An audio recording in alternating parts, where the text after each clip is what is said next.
What's going on here? All right. Okay. Whew, God. God, I got some heavy stuff came in after I messaged you and I laid on the couch. Just wait, Tom. I am. Well, I mean, some of this is kind of personal. Juliet Jones wants to come on. We're on. We're live. Oh, let me make sure that it's going through. Since we're on Zoom, I'm going to turn on my Facebook. Yeah, I'll say, God, man, this is craziness. Okay, we got 6 people in the house. They're coming. They'll be here. Yeah, I got like 2 messages. Where you at? Somebody, what did they say? Let me see. Wait.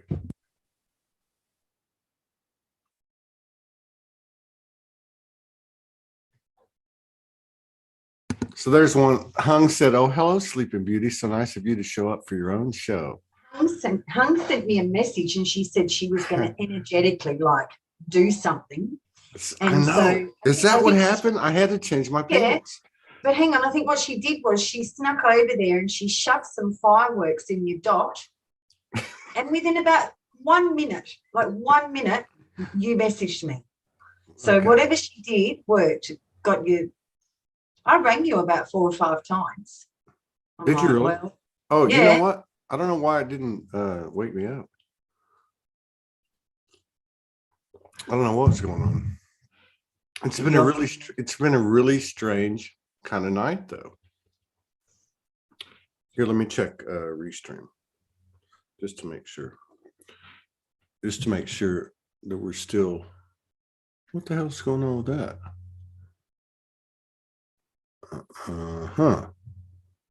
Weird. Log in. Now, what was that last part? She put something up my dot. You know, that's quite. And energetically, because she used her light body to get some firecrackers and went over and put them where the sun doesn't shine. And 1 minute later, you messaged me. Well, all I can say is that I'm losing my hair. It just keeps everywhere I go. My hair is there. It's like everywhere. I lived with you. I know. No, this is far worse. This is at catastrophic, level. I know. You said yesterday when you had a shower and you rang me and you just got out of the shower and you said, "Oh my God, I got out of the shower and it looked like a Sasquatch had showered in there." Yes, it's quite, it's quite disturbing, really, when you think about it.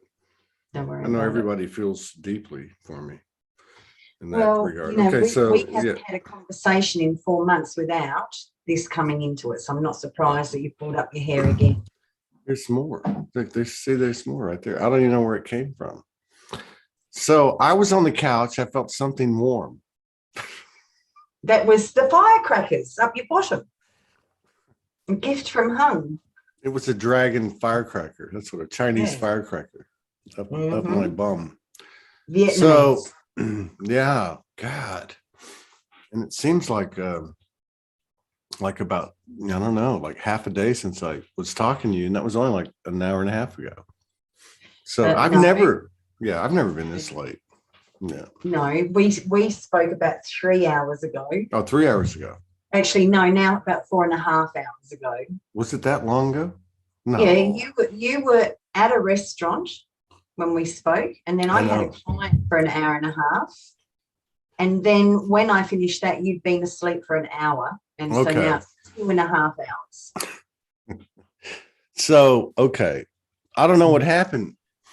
So New Year's Eve, our friend Jasmine, that lives here.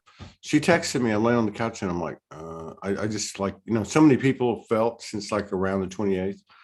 And so I was laying on the couch and I was like, I don't even know, like 7 o'clock or 7:30. And I was just feeling like horrible, right? I wasn't even thinking about it. I'm just laying on the couch. All of a sudden I get this message and she says, "Hey, you need to go over to the vault in downtown Van Buren. So for anyone who hasn't been to downtown Van Buren, there's 4 buildings, and this is one of them. So I'd never been there. It's just it's an old bank that's been restored into a bar and grill. And there was a band, there was a father and son. So anyway, I was laying on the couch. I'm like, oh, I don't want to go. And at that time, as all the universe has been weirder, or at its weirdest the last few days, I knew I had to get up and go. And I didn't know why. And I knew that I had to go. And I knew that because I've been coming through here for 4 or 5 years for no apparent reason with you most of the time, that for some reason I had to go to this downtown spot. So I did. And I just went and I had some chicken wings and a couple of beers and listened to the music. They were good as a father and son. And so that was all cool. But something happened. It was like weird. I was like walking through there. It was like I was in a time warp. So tonight I went to the grocery store and I thought, those chicken wings were good. So something pulled me back over there, but it was so weird because it's really old style, like The Shining. I know you don't like scary movies, but for most people seen The Shining with Jack Nicholson. He goes on to this, he goes to this resort and, all these ghosts are there. So this is a really old place. It's probably like 150 years old, actually. No kidding. Maybe even older. So I went in there and there wasn't very many people there because it's a Tuesday night, I guess. It's the only second time I've ever been. And so I sat at the bar and there was a bartender and there was a couple to the right of me and that was it. Like there was some people, a few tables, but that was behind me. So this man who I didn't know was the owner, and he came out and he was talking to this couple, and he was talking about going to fishing in Florida over this past weekend. Anyway, long story short, the owner starts talking about how he has been sick. As soon as he got to Florida to go to this fishing trip, he'd been sick. And one of his family members who worked there, because he pointed at him, said, oh, he was doing all the fishing, but he got sick. And then the couple starts talking about being sick. And then I realized they were all talking about basically having COVID, right? And it was interesting because they weren't going into quarantine. They weren't like, wearing a mask. And, it was just weird the way they were talking about it. They were talking about it like they were all acknowledging this whole situation, but they were like going, F it. We're just going to go on with our lives. We're not even going to think about it. And nobody has a mask on in this whole place and so on. So it was really kind of strange. And I was like, wow, that's weird. That's really strange. So, yeah. There's just something funny going on. Yeah. You were supposed to be there. Good work. Yes, I was. You look beautiful as usual. Everyone knows how much I adore you. I finally realized that. I thought nobody could see it. I think you're just sucking up because you stood me up for an hour and a half. This is only the second time in 7 years I've stood you up. The first time was when we met. Yeah, that's right. And every time after, that's right. Yeah, that was part of the weirdness. And then the other thing was it was all happened like in like you and I were talking, like, so maybe it was 5 hours ago. And I said, I'm going to go, out because I need to get some water and some other things. Right. And as soon as we were hanging up, my daughter calls me.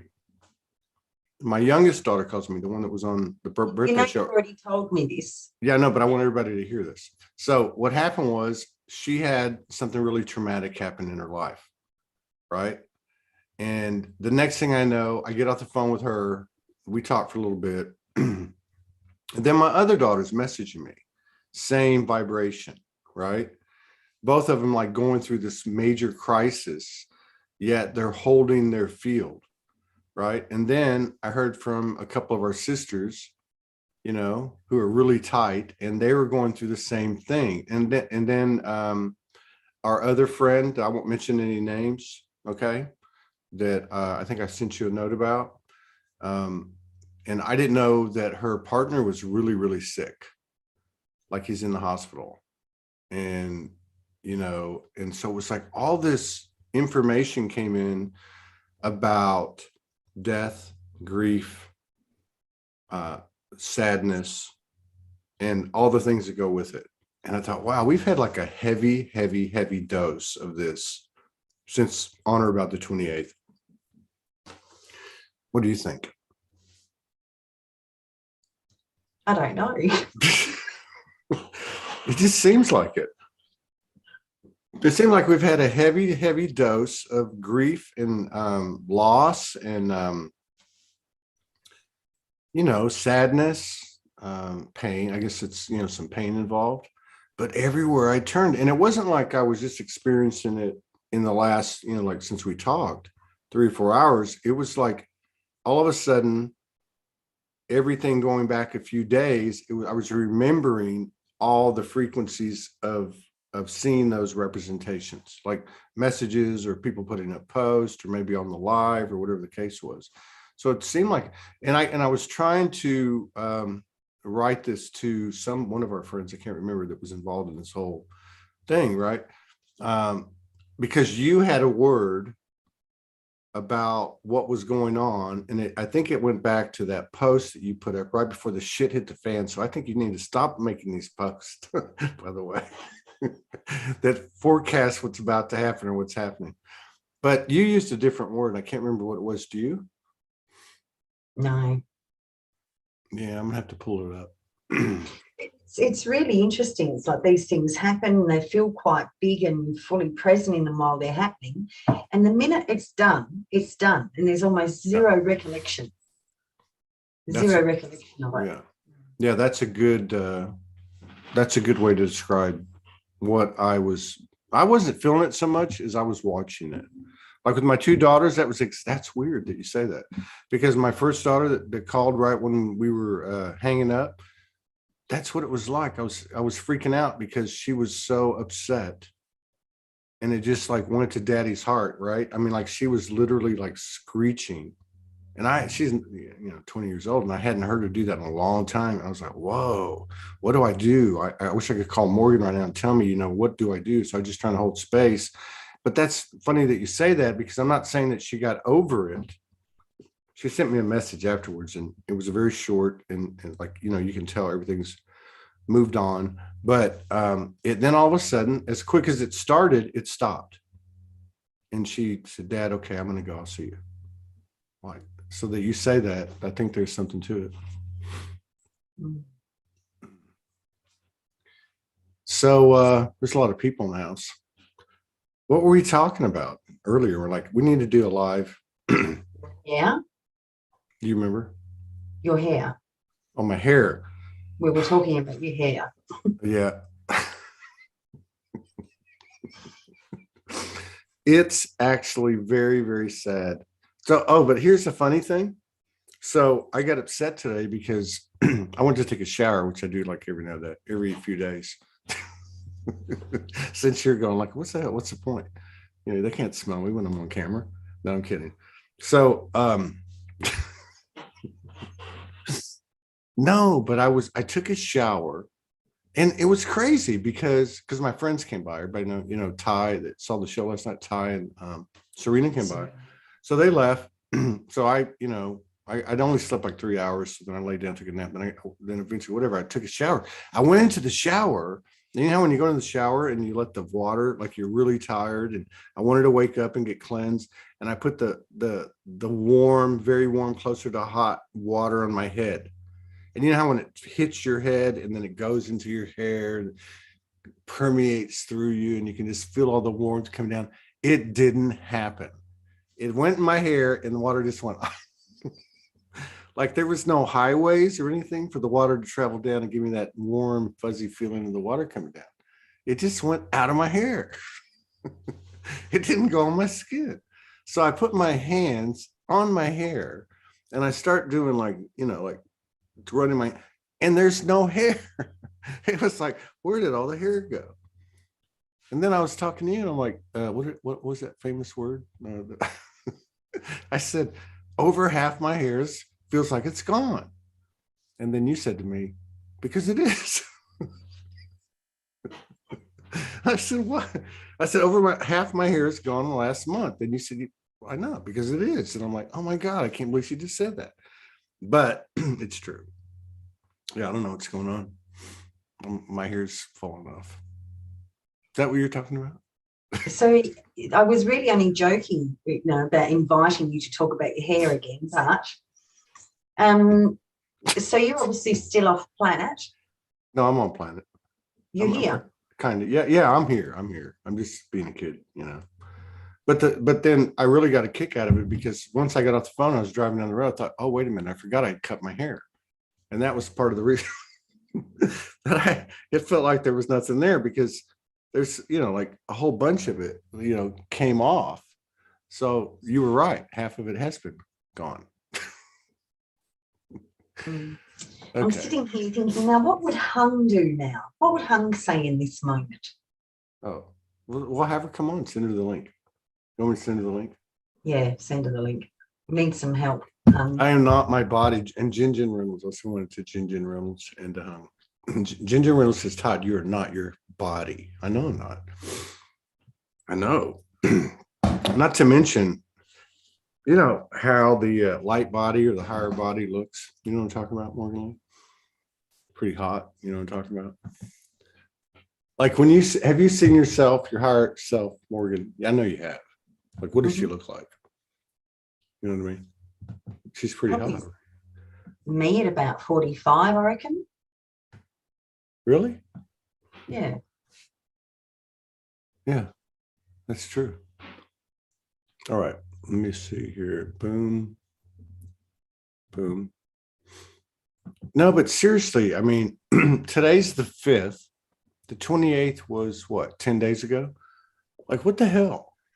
What the hell? Everywhere I'm turning, seriously, there's this, it's like grief and pain, sadness, loss. Also, like what you talk about, like what's the point? Why am I here? What the hell is going on? I mean, have you been, I know you've been getting that because we've been talking. Do you have any comment? Nope.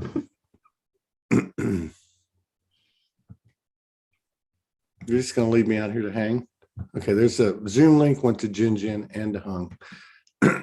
So if they show up, that's cool. All right. Yeah, this is serious stuff when you talk about it. Do you know, you weren't, evidently you weren't on the, I feel like I'm losing my hair, letting go of the past old energy. I must have a lot of old energy then, you think?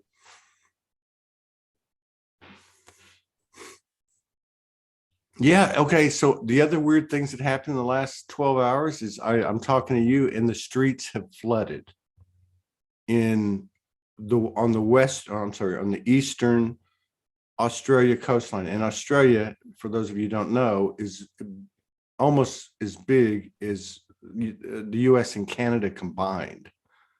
So Morgan's on the coast, what, like 2 blocks from you have the main street and then like a block from the ocean, right? About 6 or 7 houses from the beach. Okay, so 6 or 7 houses, and it goes up as most of them do, right? Like at some point they go up because that's where the road is, and you have whatever beach you have, and your beach, like beachside street, the main street that all those towns have, even in America and everywhere else, is like flooded. And it's not from rain, it's from the ocean tide coming into the mainland. And it's not just where you're at, but you said it was like 60 miles or 100 kilometers up at Noosa as well. Like, what the hell is that? So I got off the phone with you and I'm looking for, like, because that's big stuff. Like, how does that happen? You don't just have a high tide come in and it just decides to go 30 feet higher on that day and flood the main street, like I was looking, here's Hung. So I was looking for like, like news reports on, what caused that, but you couldn't find anything. At least I couldn't. Here's Hung. It's coming in.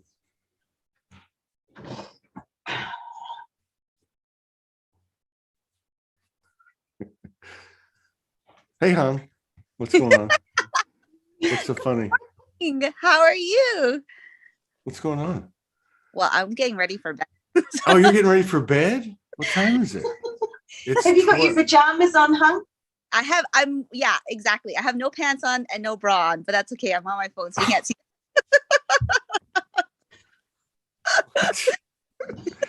What? It's Okay. Yes, this is not a PG show. Your hair looks nice. Yeah. Right? Thank you so much for waking Todd up. That was really cool. Is that what that was? I felt something warm. Did you? Well, I actually did. Did you do something? I should read out the other message. I'm going to read out the other message she sent first. Is that all right, hon? Oh, hon, you just muted yourself. Hang on. She said, I'm going to energetically haul his ass up and put some pictures of dragons there. And then she wrote, whatever wet dreams he's having, it's going to get pretty flaccid really fast. And you said you felt something warm. I did. I had to change my pants and my underwear. I thought, see, but this is a serious conversation. This is a serious conversation. But yeah, no, it was funny because I finished watching Cobra Kai. Like we were just kind of thinking, and then I'm like, oh, wait a minute, Morgan and Todd should be on. So I went to go check, and I'm like, I see messages under the under your post saying that you guys were gonna do something, and you haven't up yet. So I messaged Morgan, and I'm just like laughing really hard. I'm like, where's the princess? He's not showing up. So. And I'm like, don't worry, I'll energetically like haul his ass up. I'll do something. And she's like, really? And then literally, I think it was just maybe 5 minutes after that. It wasn't even that long. Yeah. So it was pretty funny. But yeah, because I know the post, you guys wanted to talk about how fast the energies were moving. Yeah. So I wanted to share with you something that was a little bit interesting on my family side. And that's basically, so I have 2 nephews that live downstairs with me. So I live with my brother. And I also have a nephew and a niece that lives with my sister. And they're just down the block, like 30 seconds down the block. So my nephew, Logan, he used to, he has a guide. And the guide is actually a shapeshifter. And when he was 2, he was having troubles going to sleep. So myself and another intuitive connected in with the guide and said, he's not ready for you, because the guide likes to take the form of a upside down hanging bat in the corner of his room. So Logan used to wake up and freak out, and he would communicate to his mom that there's a Batman hanging upside down in the corner of the room. And so when my friend Joy, she just said, okay, let's connect in with the guide and ask the guide if the guide can take another form. And the guide said no. This is the form he likes. So he's just going to stay that form. So then my friend Joy was like, okay, let's ask the guide if we can get him to maybe connect with Logan when he feels more confident, where the extra sensory is coming from. So maybe around when he's 8. So Logan turned 8 in November, and 2 days after his birthday, he started seeing the guide again. But not just him, his little sister, Zoe, saw the guide as well. So my sister asked me to come into the bedroom today and just do an energetic read. And the energy is actually not of the guide in the corner. So what's in that bedroom, I'm not sure how it happened, but there is a portal there. So both kids are actually sensing that the portal and extra energies coming back and forth and interacting with this realm. So my sister's like, well, can you just like go seal it up or do whatever you weird people do?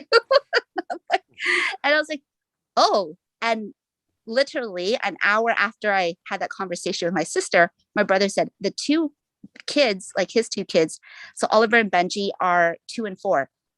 They're pointing to some shadow in the corner. And also, so he it was like, can you go and just check out the room? And it's the same energetic portal in my nephew's room downstairs, which never existed before because I decorated that room. So I know how that room feels normally, but it just appeared. So both are appearing. And it's just one of those things where it's just like, I don't know what's going on, but there's a lot of these like thinning of the veils and interactions from other dimensions coming through real quick. Yes, that's what I was talking about. Yeah, I know.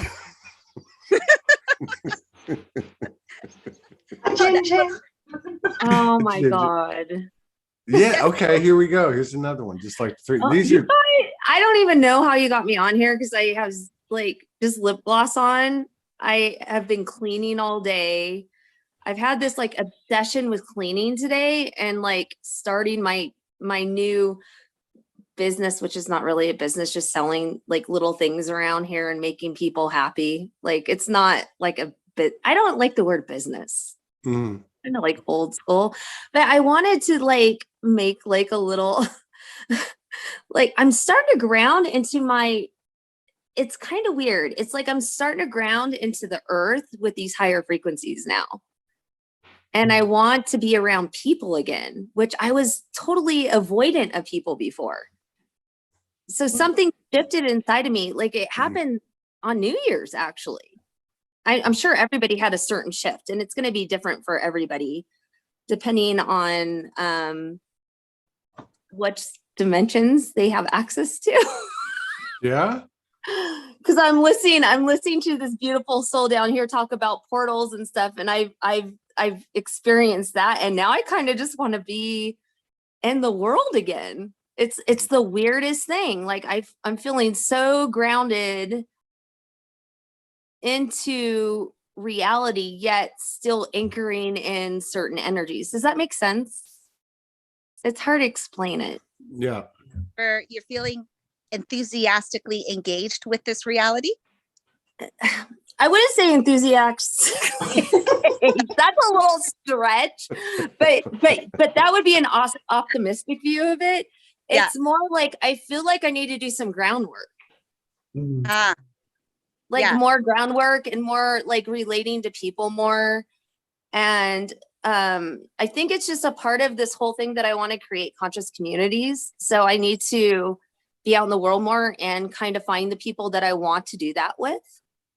Yeah. And if you're just kind of like in a bubble, which I've kind of been in since I've had my Kundalini rising, which was in 2012, I've kind of just bubbled myself a little bit, even though I go out and do things. I go out and do van life things. I camp. I do all these things. I kind of bubble myself and shelter myself from the world that I can't relate to. But now I kind of want to start to relate to other people more, which is very interesting. So that's been kind of my little shift. Morgan, God, I love you. I'm the same. Look at these two. One's coming with no makeup on, not that you need it. And the other one's in her pajamas. And no bra. And I lost my teeth because of lupus meds years ago that I took. I don't take them anymore. And I had no teeth in, and I came on with no teeth on. I had to run back into the bathroom and put my freaking teeth in. That's what I love is she was talking. I saw a post yesterday and she's like a normal post, like, you know, people are going to say things. She's like, oh, for New Year's, I dropped my phone in the toilet and pooped on it. And that's why I couldn't get in here too, because this is a new phone and I didn't have Zoom on it. I didn't have I haven't even taken a picture or checked my video on this phone yet. Like I have just been so not wanting to make a selfie yet or make a video. I just want to and then I started like buying things, and I know I'm going to resell them here and stuff. Like I want to meet people. It's not because I want to make money. I'm so unmotivated by money unless I need something, but it's like everything's really provided for me. I feel like that's been my whole life. Like I don't need to like seek money, but I feel like I want to do this little shop in this little tiny town of 3,000 people and meet people. That's the reason why I'm doing it. It's not to make money. it's just very interesting what's happened to me the last few days. I don't know what's going on with me, but I'm just going with the flow. Yeah. God, you were so out of your body earlier. When? Tonight? Yeah. Morgan, do you agree? These two came in to save me. You were just on one of your tangents. Yeah. Well, I just woke up. And I'm telling you, this downtown area, have you seen The Shining? I know Morgan hasn't because she doesn't watch horror movies. No, I don't watch any horror or scary Oh my movies God, you haven't seen or The violent Shining? movies. Oh, so this is like Jack Nicholson years ago. Yeah. So he goes to this, he's a writer, and he goes to this resort in the winter time when it's full of snow, and it has this, what do you call it, labyrinth out in the front, and it's this big giant hotel. So nobody's there but a caretaker, basically, and his wife and his kid. And so he goes to write, and the whole movie he's typing. And at the end of the movie, all you can see that he typed page after page after pages. All work and no play makes Jack a dull boy, right? So that's the famous part of the movie. But in the movie, it's just a whole another dimension. Like he goes into the old ballroom, and there's a bar, and there's a waiter, and so that's what it's been feeling like to me. Like I got pulled to the main street. Morgan's been down there. These buildings, I know because it's on the buildings themselves, but there's some buildings there that are like Civil War era, right? It's an old main street in southern, and so I don't know. There's something about that whole veil thing that either you said or you said. Like it's not like we used to talk about, oh, the veils are lifting and I'm getting more fluffy and Nope. and everything it's not like that. It's like things are bleeding in, and it's not just like visually or audibly. It's like, okay, the sequence of events talking to Morgan from the period, right as I'm hanging up, my daughter calls me, who I haven't heard ever, I don't think ever sound the way she did. It wasn't like, hello, daddy, nothing. It just went, she was in a bad place. And it was very strange for me to be there. And it was really strange too, because as a dad, I was going, oh, what do I do? What do I do? And then I just knew, like, just hold space the best you can, and I actually felt, now this is going to sound strange, but I felt my feminine come in and like just hold and love and honor while, and then it all went away. And then somebody else came in, and it was like a sequence of occurrences that were all related, carrying the same evolving message. It was very strange and multi sensual, right? I don't know. That's kind of how it's pretty amazing when you're aware what we see. There's this thing that, I haven't really seen Amanda Lawrence lately, like her videos or anything, but I used to follow her in the past. And like, I just don't watch a lot of people's videos anymore. I'm just kind of following my higher self now. Yeah. But I do adore these people still. I still adore them, and I have so much honor and reverence. But she used to say that something called Gaia mapping, and what it is that everything around you is sending a message to you. The people that you come into contact with, the buildings, the flowers, the plants, the place you live, it's basically talking to you constantly. And as we continue to reach higher states of consciousness, this becomes more evident. I literally went outside today and I looked at the snow, and the snow told me, do not walk on this step. You're going to fall. It literally told me that. And I said, stubborn me, I'm going to go down that step. I can do anything I want. I am a creator. And I totally slipped. But literally a step talked to me, because everything has consciousness in it. Yeah. Everything has consciousness. If we just trust and allow the whole process and divine timing of things and synchronicities, it starts to become very magical. Yeah. And I think that's what you're experiencing. Well, something's happening, and there is like a magical, fantastical element to it. I don't know. My whole thought process when I got home today was like, wow, like this is the 4th, over here it is, the 4th of January. Like it just seems like whoosh, like it's just gone like super fast. It's been crazy this whole, the first year. Yeah. I know. I think we all know that. Look at Morgan. Isn't she just glowing? I know. She just Like, doesn't even have to say anything. She just sits there and she's quiet and glowing. And with Todd, I don't need to talk very much. He does it. He does most of it. But all your messages today, Todd, were about death, weren't they? Yeah. Like everything that was coming in for you, you could feel the energy of death around. In fact, I hope it's okay to say, but a niece came home from work to see that her pet rabbit had died. Huey. He was named after Hugh Hefner. And well, that's right, Morgan. And so a friend of ours, and I'm sure a niece wouldn't mind about that at all. And but a friend of mine, and I don't have permission, that we all know, I got that was one of the things that happened in sequence right after this, me going into this bar and grill in downtown Van Buren. Then I got another message from another sister who was telling me about this other sister who they lost their pet. And of course, all the other, and then there was another friend who's very young, we all know. And this all happened like boop, boop, boop, boop, boop, boop, just like that. And her partner is in the hospital and they're very young, right? I mean, like, so there's all this sitting right there, this grief and loss and separation and death, I guess all elements of death or whatever death energy represents. Yet at the same time, like I said, like even talking to a niece, it was like I was talking to her and then all of a sudden, boom. It wasn't like she said, "Oh, okay, Dad, I'm good now." It wasn't like that. She just was facing her stuff. It was a shock. It had just happened. She had just come home. She's holding the rabbit in her arms. And she's talking to me. Yeah. So can you imagine? I mean, we haven't been lived together in a long time. And she's like, "Dad, he's still warm, but he's not breathing." Like, so I'm sitting there talking to her what she's doing. Now his ears are cold. And I'm like, oh, like, what do I say? Like, I'm not the old dad, right? Yeah. So I'm like this new dad or new person, and I'm listening to my daughter, and I'm thinking, I told Morgan, I was like, I wish I was wanting to call you, like, what do I do? But I had to like become, that's what I said. It felt like the feminine just came in, and I just didn't say anything.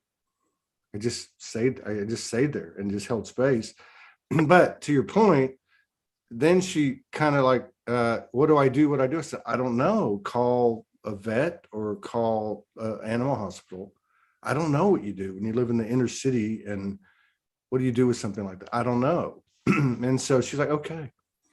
Hung up. But it's like, even like the other people that I'm talking about, it's like dealing with it or dealt with it, move on. Like it comes in and it doesn't stay and you move on. I think Morgan was saying that earlier. Something like that.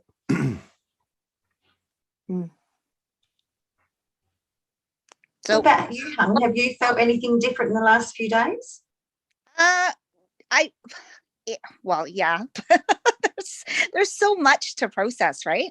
Anything different? I wouldn't say anything different. I think what's happening is a lot of people are coming out of their funk, and the ability to process all the stimulation coming at you, and process it in a way that it's efficient, right? So you like for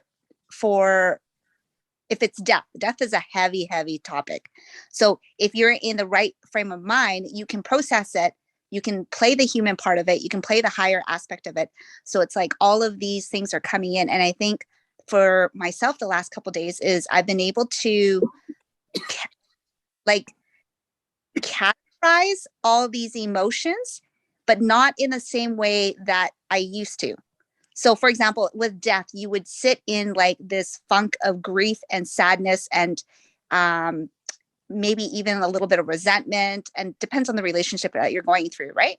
But you're going to process it, but then like Todd was saying, you're going to pull through on the other side a little bit more gracefully. You're not going to stay in it, I think, is the biggest thing. Where did Jen go? And no, I did. Coughing, and then I went off screen. You didn't mute yourself. You took yourself off video. You're still. I don't know how to get back on. Hold on. Let me find out. I got you. Keep All going, right. Hung. Keep going, Hung. But it's one of those, it's just that I think the last, so when did Todd, was it like 2 days ago, 3 days ago? I can't remember. Yeah, 3 days ago. 3 days ago. So Okay. so 3 days ago, I think one biggest clarity for myself coming out of it was understanding, because we were kind of debating the topic of sustaining 0 point as like the gold ticket of spirituality, right? And just trying to say, is that really like that's the mainstream kind of spirituality where you're trying to attain this place of neutrality to the point where you forget that you're human. So I think the next evolution is full embodiment of spirit, mind, and soul, where you can choose which access you want. And in the past, you didn't. It was instinctual. So if you were like in heavy on the human side, you would have a knee-jerk reaction. But I think with the certain energies that are coming in, it's clarifying it for you. So you can choose if you want to experience that moment through a set of eyes that is spiritual and then come back to the body. Or if you want to experience it through the human and then just go through full grief of losing your pet, right? Like that is traumatizing, especially if you're holding, it's your best friend, it's a soul, it's all of it is, you're holding it all, right? Yeah. And so that is kind of like metamorphically describing what we're all going through. We are holding grief and processing it to a level where we're just like, at the end of it, it's okay. There's going to be, you will process it. You're going to remember it. You're going to show gratitude for the short period that you had with your pet rabbit, and you will move on, but you're not going to move on like a psychopath where you're just like, nothing's going to hurt me. You know what I mean? You're going to move on and your heart is going to expand instead of having your heart break and not being able to put it back together. So God. yeah. I've never seen Hung her heart this big. Mhm. Not that she didn't have a heart, but her heart's like this, like she's no longer this with the fangs and everything. Oh, I Thanks. Gee. You don't know Hung like we know Hung. listen, you put the front of me, the things are coming out.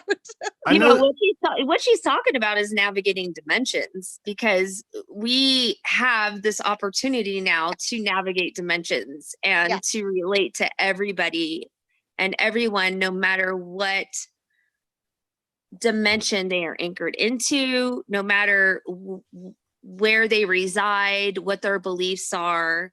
And to be able to do that is really being a multidimensional being. If you can relate to anyone, and a good example is going into your organic family. And Go can ahead. you, I mean, everybody that's spiritual is just like, oh yeah, I'm loving light, blah, blah, blah, blah, blah. But if you can hang out with your family for a day, and, you know, because we don't always come into the family that is in alignment with our soul, right? We come into the family that's going to help us expand and grow.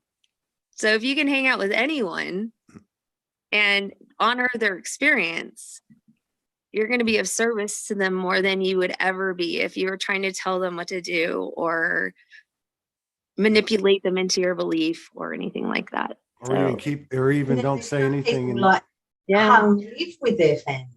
You do all right, don't you, Hung? You I live live with them all. Like consciously, I chose to live with my arch nemesis downstairs. You're crazy. I am crazy, but it was one of those things where at the time it seemed like a good idea because financial sense. Living in Vancouver is very expensive, right? But we both are very loud and we don't work well in townhouses and condos, my brother and I. So we're like, we'll just out together. That's awesome. Yeah, and I'm like, I can control my emotions. This is how I try to justify my actions, right? I'm like, I can turn off the emotions. I can learn to not be upset over all the idiotic things my brother does, right? And but the first 3 years was bad. Like this, I'm surprised this house has not burnt down. My parents are shocked, like no one has died. But we come to a piece where there's like boundaries of just drop it. You know, where you're just like, you're tired, you're like, just drop it. We're not going to battle it out to see who the last one standing is. So yeah, but yeah, I agree. You'll be great in an intimate relationship after this. Pardon me? You'll be great in a really deep, intimate relationship with a soul partner after that. Oh, I have very deep, intimate. Mhm. I married I my don't know, because I don't know you that well, but I'm saying if you can handle a family member that's the opposite of you, oh you can yeah, handle anything in a relation, in any relationship. yeah. No, I feel bad for my husband who has to put up with me Oh, and he lives there too. basically married my brother without realizing it. It was- That's awesome. That is But you've awesome. got like two full families there, don't you? Because your brother's got kids as well, wife and children. yeah, yeah. And then So you've got two kids and your husband and your dog. Like it's yes, it's a very full house. Yeah, yeah. yeah, That's cool. I love it. house. I would So go nuts in that situation, but congrats to you. well, some may say I'm an alcoholic. So yes. Going back to Morgan, how has it been for you? I've been in the funk like everyone else. I mean, but not bad about it, like not going into stories or crying. I mean, I couldn't tell you when I can tell you when I last cried. If I watch something sweet or like American's Got Talent or something like that, I get all teary. But it's been a funk, but I've sort of been watching myself in the funk. And then I've noticed a huge shift this morning. And for me, it was around what Todd was saying, death, loss, like any of that. And I thought about, you know, certain situations that I might have been upset about, and there's nothing there. It feels like we've taken a leap out of that. Mm-hmm. Like we've worked on this for weeks, a couple of months even. For me, it started mid November. Like it's been sitting there all that time, and all of a sudden I went, so what, who cares? If they die, they die. Or, you know, that sounds awful, but you know what I mean. It's like there's nothing that could be a really big problem. So I don't fully understand it yet, but I definitely felt the shift today. Definitely. And what was the shift though? Like what exactly is it that you felt? Well, I just felt like, gosh, I hate that you've asked me this question, but you know what? It doesn't matter. We've got different opinions. My son's got the vaccinations. And for me, like once he lived in Melbourne, I mean, he was backed into a corner, he had no choice. And I guess that's been like a concern for the last 2 or 3 months. And this morning I went, and it doesn't matter. Like whatever happens is okay. If that's his life, it's his choice. It wasn't really, but and anyone else or every, you know, other people that I know, I'm frightened of it, rightly or wrongly, and there is no right or wrong. I've always, it's worried me. And today I went, and it just is like none of it matters. None of it matters. So any slight concerns I might have had over the last couple of months, for me today went like any emotional attachment just completely neutralized. That's beautiful. That's called the isness. Yeah, well, we'll see. It is, you Time know, will tell. Anything we else can try to control what's going on around us, but there really is no control. And when we could just settle into people's sovereign choices, that's the isness. And yeah. the isness is my business. Yeah, I mean, I didn't say anything. It was 100% his business. But as a mother, there was this, you know, this background stuff that was going on. It wasn't over the top, but yeah, today I knew it was all gone. Everything's all gone. There's nothing to worry about at all. Yeah. So, Yeah. I thought Was you were it- gonna go ahead.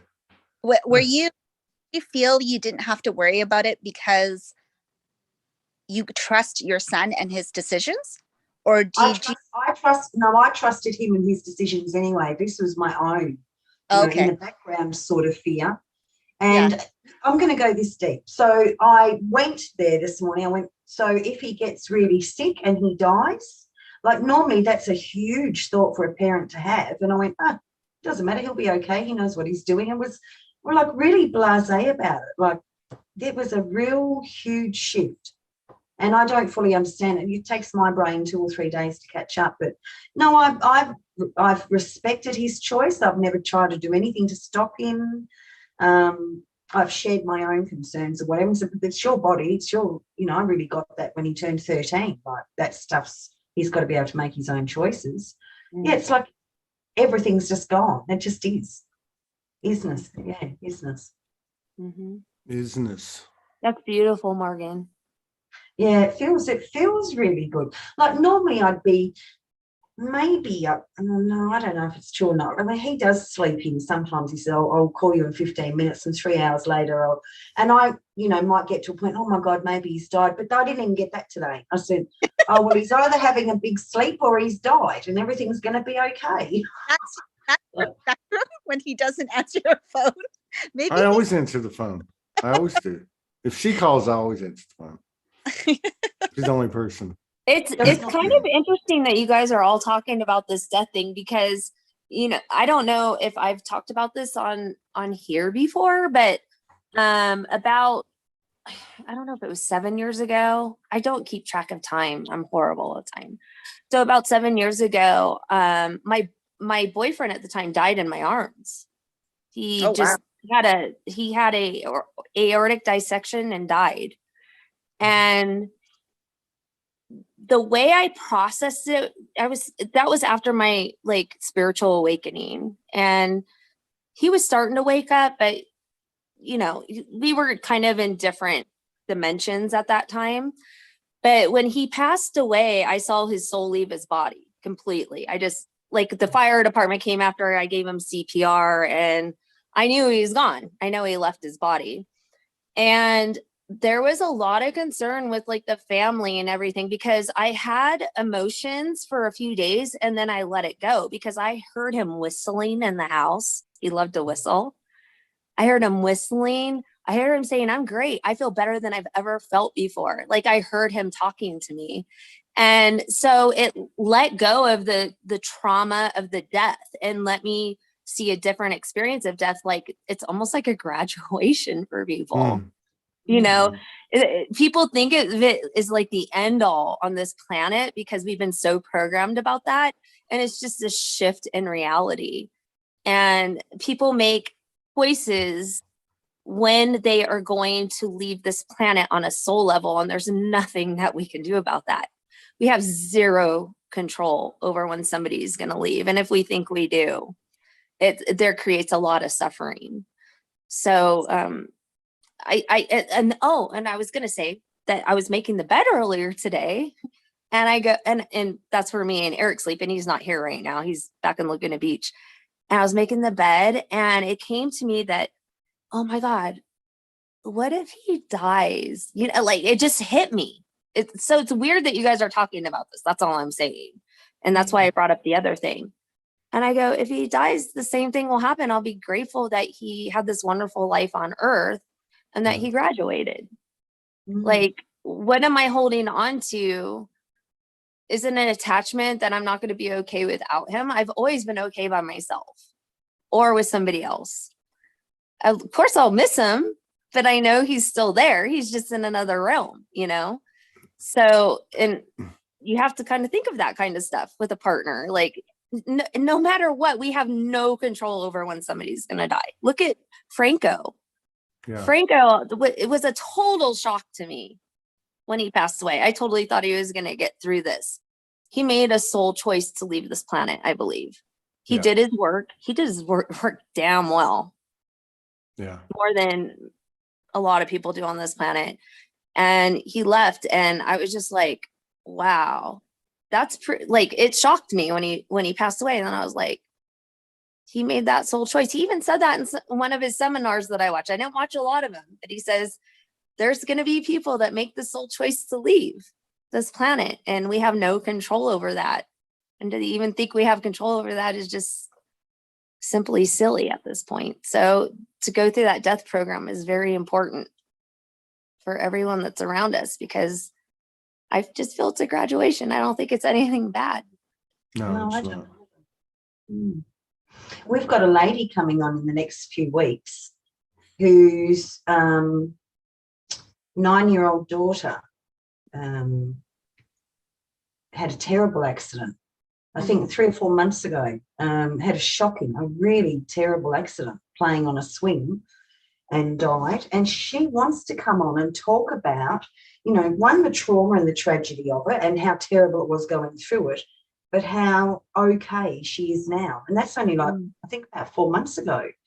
And I'm really excited, really looking forward to her coming on, because I think that we've all been tricked into over suffering.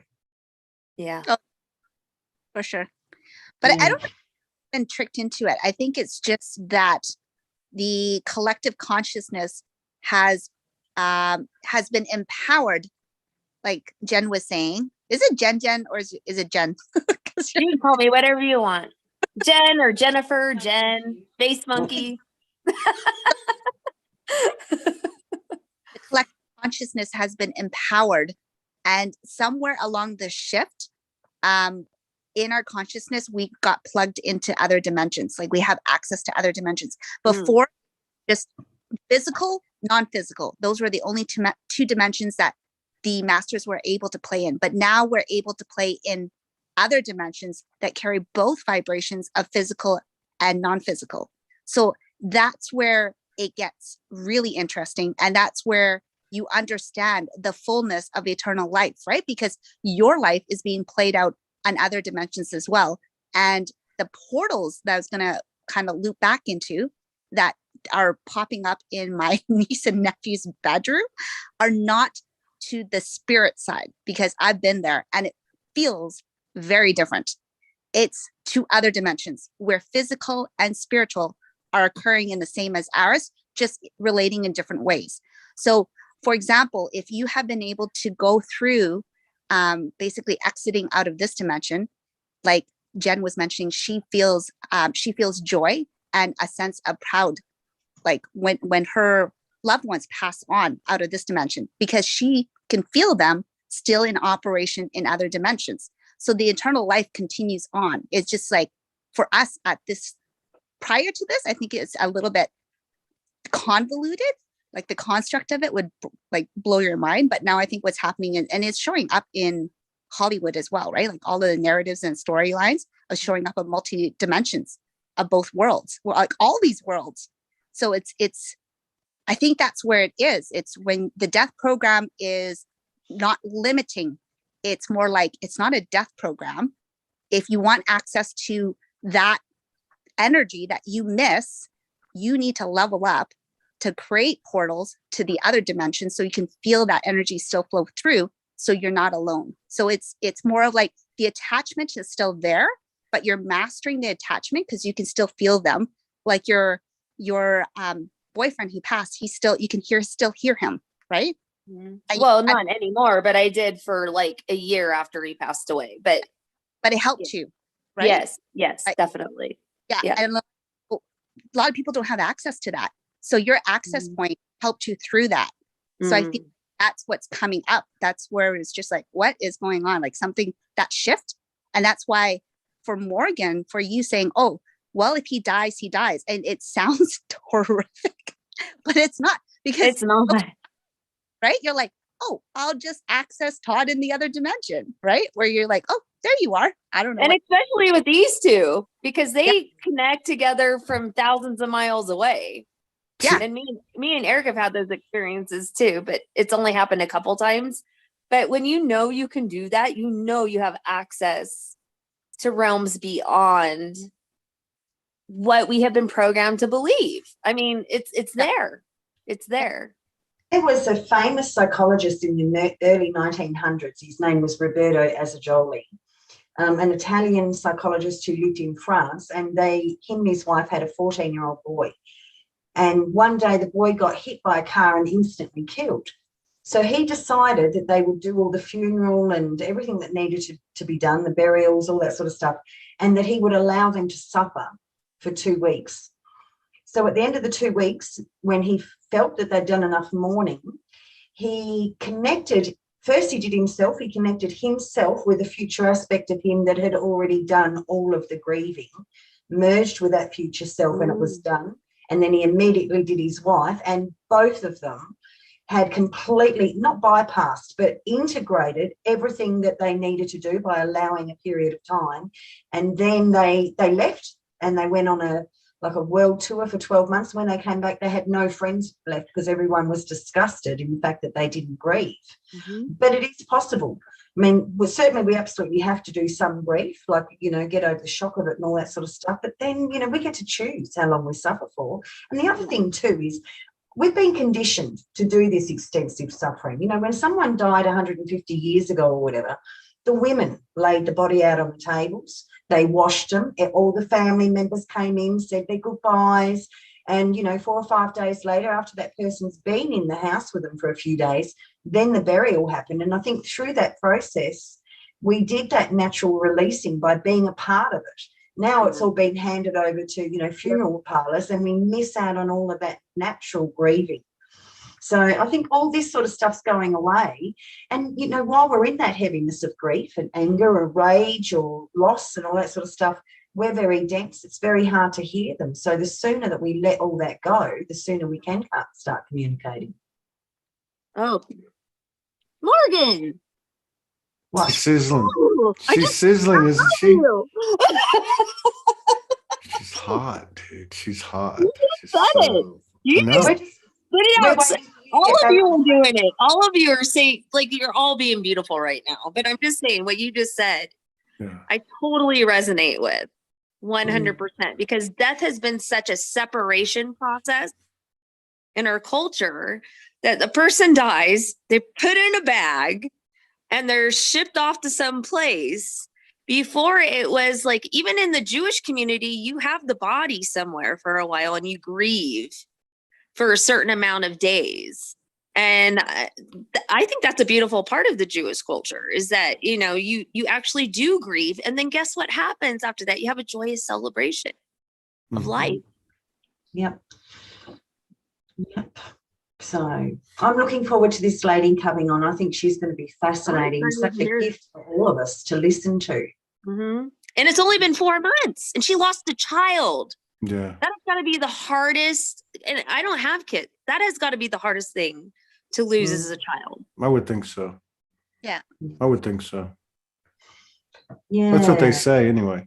And you're talking about the non-physical, physical connections, like from the other side of the world that we've had. We've had a lot of them. We've had so many, apparently, that the other night we had one. And I knew we had it because I made this happen. I'm learning the engineering and the science and the physics of making it happen. So, but we've had it so many times, I guess it's become commonplace, because I was busting the move and she actually stopped me.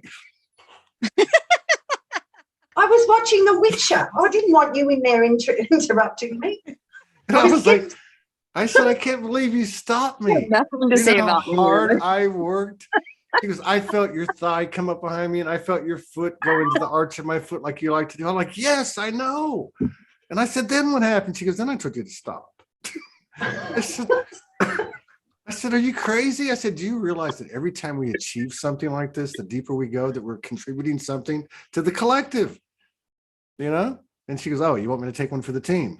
I said, no, not necessarily, but, I was just trying to, I was watching The Witcher. I was scared out of my wits, so it wasn't actually a pleasant sensation to have you sneaking up in bed and start doing all that. I'm like, get away, go away.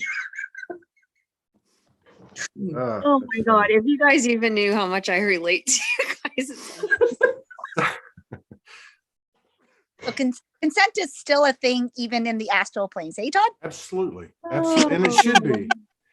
Unless it's me knocking on Morgan's door from the other side of the world. Trust me and Eric held back a lot on that show. Why did you do that? Why did you do that? I think it's because we just wanted it to be more relatable. There's and there's certain things that we don't want to make public. It's just not our mission to make public. It's our mission to just show up into the world and be a good human. So, I think there's a lot. Huh? There's a lot of synchronicities between you two and us, just so you know. Well, and we don't have the terminology. Like even he said, you talked about some terminology. Harris Gomez. Yeah, and that's happened. We just don't, we just don't have the terminology for it. It just happens organically. There's no projection into it. It just kind of happens. So I just love you guys because I just watch you and I'm just like, well, there it is. I'm working so hard at it too. It is so intense. You don't have to work at it. I know. Well, I don't know. Okay, so wait, I want to tell you something, because Hung said, like, what did you say? We're actually experiencing things with multiple dimensional options. I guess that's kind of the way you said it, right? Mhm. So that's I couldn't verbalize that, but that's one of the things that I'm watching happen. Like when I go to Walmart, it dawned on me when I was talking to you, I'm taking the dimension that I'm in and staying in it. So everything, you know what I mean? So everything comes through. It's like perception is reality, right? Okay. So I'll give you another example. So when I went to the bar and grill to have 5 chicken wings and a Morgan salad, which is a very small salad with 1 tomato and 3 pieces of lettuce, right? That was very descriptive. Oh. It's a And there's salad. only this It's just a couple in there. salad, No, Todd. but here's the thing. I'm in the deep South. I'm in a Was your very hair there? my hair. No, I probably left some there. I'm sure I did. But so I'm in the very deep South, and you know, every area has their own cultural, characteristics. So here you have a lot of, homegrown, people call them rednecks or Southern boys or whatever the case is, right? Like very macho, old school South, right?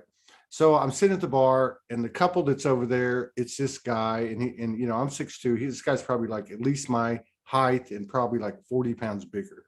Like his shoulders look like like an ox, right? And he's just with the cap on, and he's got the dialogue or the banter going of these Southern guys, and I've been there because I guess I'm one in a way, and so anyway.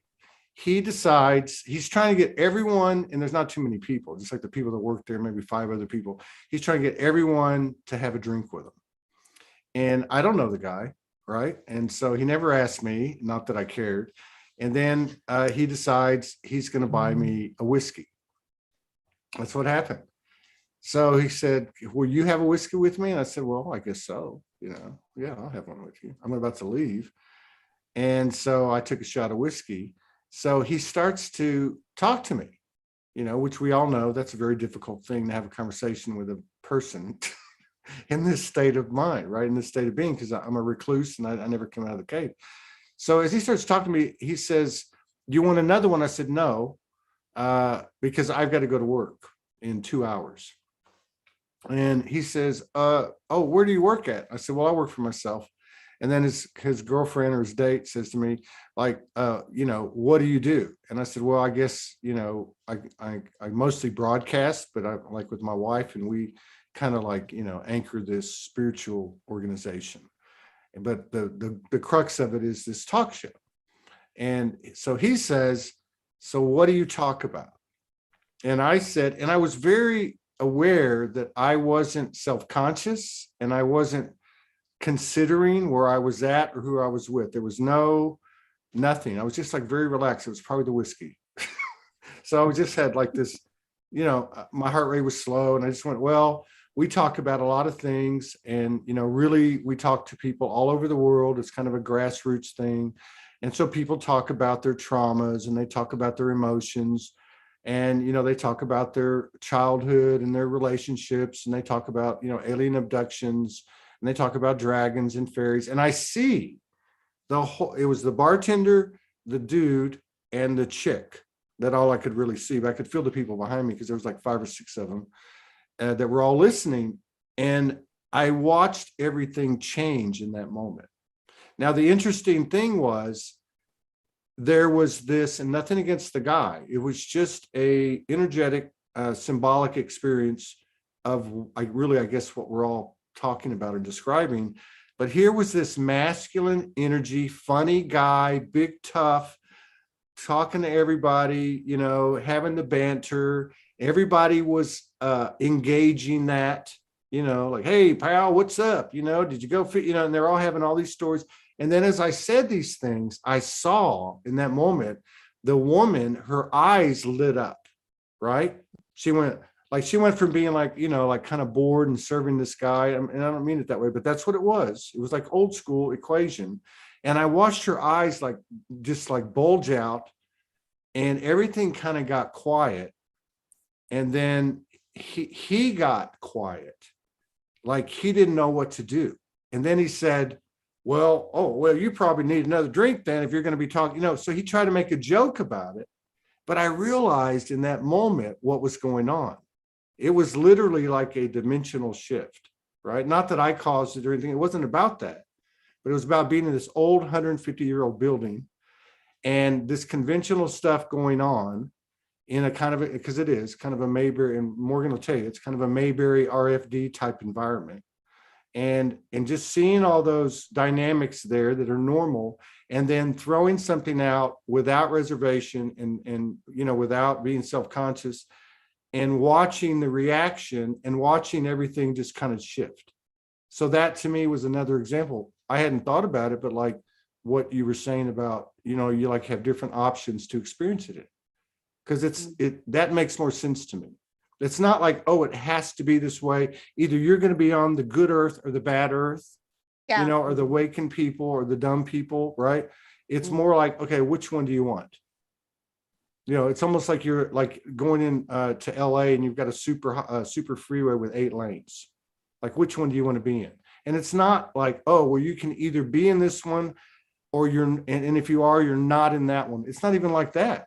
It's like you can be 3 shades this way and get, 3 aspects of say this new earth frequency and still carry 2 or 3 from the other one. I mean, that made more sense to me when you said that. And that's what I experienced. What would be really interesting? So this would test the theory of multidimensionality amongst what I call cosmic cheaters, which is Morgan and Todd. I don't know enough about Jen and Eric to say that, but I know enough about Todd and Morgan that they're cosmic cheaters. And I use that label because your frequency is it's like the frequency is so similar that I don't think in our current situation, of course, everything shifts. Even me talking about it will shift it. Yeah, the world can hold both of you guys in the same place, right? So it's one of those things where it'd be interesting when you guys meet yourselves in another dimension and how you guys relate to each other in that dimension, because that will be like mind-blowing. Like, will you guys still have the same adoration as you do and reverence and honor, or will you be like my brother and I, who are constantly trying to kill each other? You know what I mean? Because it's just different levels of players. And in this level, you two are intimate lovers. But it'd be interesting to see if even the 4 of us in another dimension, how we interact, if we're able to like just shift and power that way and say, I can observe ourselves interacting in a different situation. And I wonder how that affects us. So that's where it's just, remember I told you that weird dream where there was, I was pulled through because in another dimension I had died, but they really needed my frequency in that dimension to complete something. And they were trying to pull me out of this current situation. And I was trying to explain to them, you can't just pull me out of this, things collapse, right? Like you can't just full on leave this situation and then come back. That's where things start collapsing, the ripple effect. If you watch enough sci-fi nerd stuff, that's how Hollywood portrays it anyways. But because you guys right now are on the astral plane together, have you ever observed yourself on another plane where the physical and the non-physical exist? Yeah. I tell you, I think what you're talking about, and Jen can probably relate to this, we've had, say, since the last 2 months, we've probably had 3 weeks where we haven't said a word to each other. Because nothing to say. I looked at him, he looked like a stranger, and I'm like, there was no alignment at all. You know what I'm talking about, don't you, Jen? Because the energy is so high that you need to pull back a little bit sometimes. Yeah. And it's healthy to be in your own unique frequency too. But I think also there's another thing going on. I feel very strongly, like for myself, and I'm sure many of us, that at some point in those last couple of months, we've actually had more higher aspects drop in. And I felt like when that happened for me, I'm looking at this complete stranger in front of me thinking, God, who is he? I've got nothing. And I said to him, I can't feel anything. I've got nothing to say. I don't have any emotions. I just feel like a zombie. So we just didn't talk for a week or two. And there was no qualms in that at all.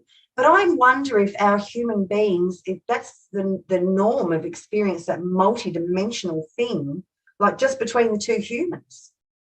Does that answer your But question? they might not understand it the way, they might not perceive it the same way. So it could just be like a big fight or something. You know what I'm saying? In other couples.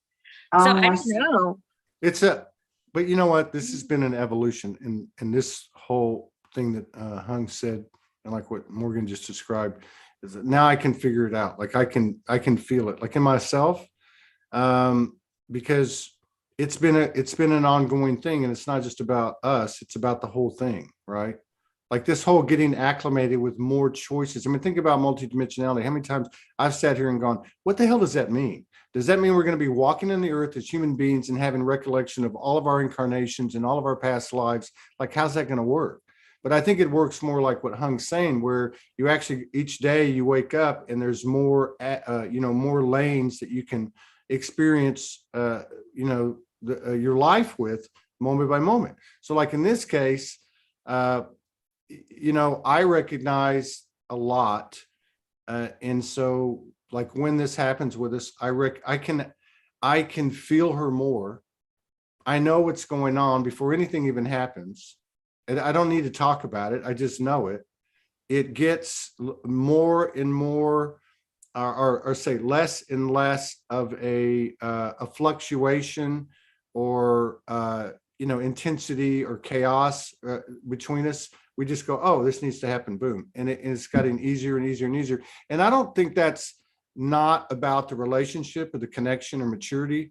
I think it is a little bit, but I think it has more to do with we're actually just getting accustomed to what's going on, this multidimensionality that we're talking about. And so for me, it's very much like what we started talking about in the beginning. It's very much like death, right? Because the death program or the death template covers all the other ones that are attached to 3D. And so it's pretty much a very short conversation with myself now. And it's like, okay, so we're gonna, we're out of, I don't know what the word is, but like, so we're not talking right now, or it's out of alignment. I still think about her all the time. I'm not hung up on it. It's about me. My human life's about me. It's about her and I. It's about the work we do, and it all goes from there. And I'm okay with it. It's more like, because I have those thoughts. I'll be like, well, what happens if the internet goes out and it's out for 10 years, or Australia gets flooded, or she gets put into a quarantine camp and I never see her again, or they pick me up, or whatever the case is. Like, hey, you know what? It's like when my son was 2.5 years old. I drove into a town where I had an office and I was working, and I get a call. At my office there, and they said they just pulled Dante out of the pool. This friend of ours that was with my wife at the time, they just pulled Dante out of the pool. He's purple and he's not breathing, and a helicopter is coming to get him. Click. Now the whole way to the hospital, I had my friends drive me, and I was just like, I'm so grateful for the time I had with this soul. Like, I was really in gratitude, and it wasn't it wasn't painless or anything like that. He ended up being okay, and everything was great. But it is what it is. It is the isness, like you said, right? Mm-hmm. And so I might go to something like this. This is actually what happens, and this is what happened to me. So on the 28th, we just kind of said, oh, we're not going to talk. And about 4 or 5 days went by. Well, within the first 48 hours, I was in the garage and I felt her, which is also the big Morgan came, put her hand on my shoulder. And in that instant, I got all this information in code. I felt the love and I felt the message. Some of that was like in general, but it was very personal. It was like, hey, everything is fine. I love you. Love is, you know, it was just this crazy message. And I was like, wow, this is great. And then so 2 or 3 days go by and I'm laying in the bed and I'm thinking, God, I've been juicing and I got all these new nutrients and my body's acting like I'm 17. It's being wasted, you know? So I'm gonna get this blanket that she crocheted, and this is gonna be her skin. And Oh, you know, stop. Right. no, but so I just roll over and I practice on connecting. So when I talked to her, she immediately said, "Oh, your higher self." And I knew, and like right when she said your higher self, and I'm like, I know, because I knew in that moment that was that I knew that somehow or another I was actually breaking through in that moment. And I've tried millions of times, okay? And I'm sure my batting average is like 0.89 or something, you know, like less than 1%. But I knew. So I don't know. It's, to me, there's a lot of exploration, but I think that the whole, I mean, like, what is more 3D than death? Well, that's Nothing. what keeps us, Right. that's what keeps us actually in a limited reality, is believing that we can die Right. and that we're not eternal. So, I mean, if you look at everything in life that's a challenge, it's always fear-based and death-based and not being able to survive. That's that lower chakra energy that's constantly keeping the human in kind of lower states of consciousness. And if you're not afraid to die, you're basically free. Yeah. You're free. Because if you don't, and it's like, oh, it's if you're a good person or you're a powerful person, if you don't fear death, it's not like that. It's just like, okay, look, if I don't fear death, then I'm not going to fear loss and I'm not going to fear separation. Right. Mhm. I mean, it's the same thing. And I have spent a lot of time in the last, since the middle of October, going back and jumping in my body when I was on the streets. Like, I don't know why. I just kept going back. Like, I knew there was something useful there because I hadn't really gone back there a lot other than to like relive specific episodes. So I would go back, and that was the one thing. There was this thing about, like, I was in situations and neighborhoods and such and so on, jail, all these different things. And something happened to me, right? It wasn't that I became Superman, and it was just like I started to walk with my shoulders back. I started to walk with this gusto. And it wasn't because I was a badass at all. It wasn't that. It was like, fuck it, you know, bring it on. Like, let's just get it over with. You know what I mean? And that's how I feel about it now. I feel like everything's getting to the point now because the energy of so many people is, you know what, this shit's getting old. I'm getting a bit bored. Okay. I'm tired of these people oppressing us. It's like, there's this whole thing, and we always talk about energy and what it creates, but think about that. There's people all over this world that are getting tired of this shit, whatever that shit is. And I believe that that's working in our favor. So, absolutely. you know, so that's why I will get in the bed and make no bones about it and make 3 pillows and conform them to her ass and the small of her back and the whole 9 yards. I know it all. I know that terrain, right? And I go for it. And sometimes I fall asleep and start snoring and drool everywhere. And sometimes I got to wake up the next day and go wash the blanket.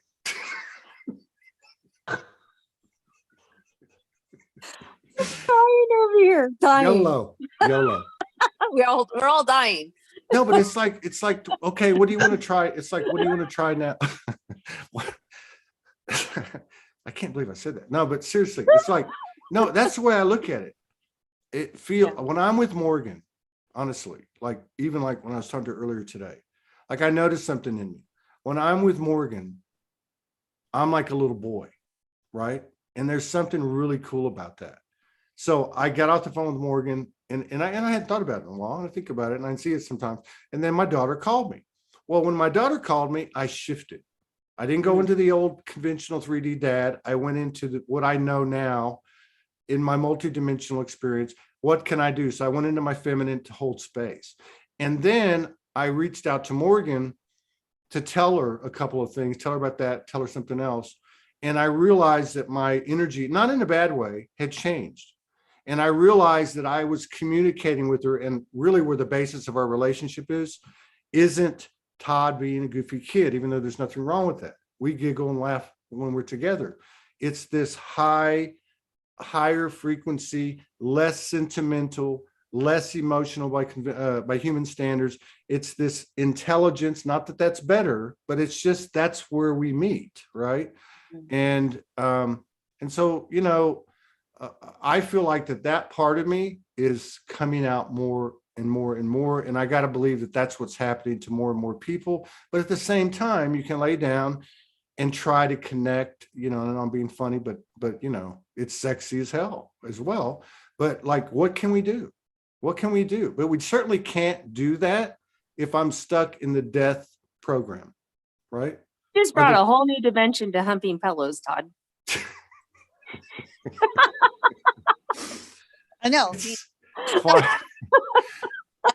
In Look at Morgan down there. She's just like mortified. It looks. No, I'm not mortified. I'm not surprised. I'm just laughing. He's the only one that does that, by the way. What do you mean I'm the only one that does that? You're the only one that's always got pillows around you. You mean Cute. I think that's sweet. It's hot. It's fucking And hot. Hung knew, because Hung's message was, I'm going to interrupt his wet dream. Oh my God. Well, Hung is like, I don't know. She's like some kind of voyeur or something. No, not a voyeur. I could just tell. This has been an interesting night. I never expected to come here, but that's kind of how my reality works. I never know where I'm at half the time. That's another thing too, real quick, is I noticed,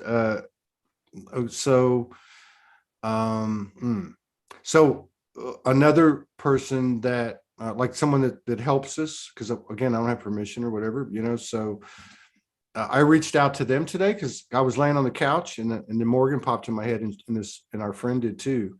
And I was like they were like talking to me. They said, you know, you need to check like what's going on with this kind of thing. So I wrote Morgan and then I'm like, okay, I'm going to send her a message.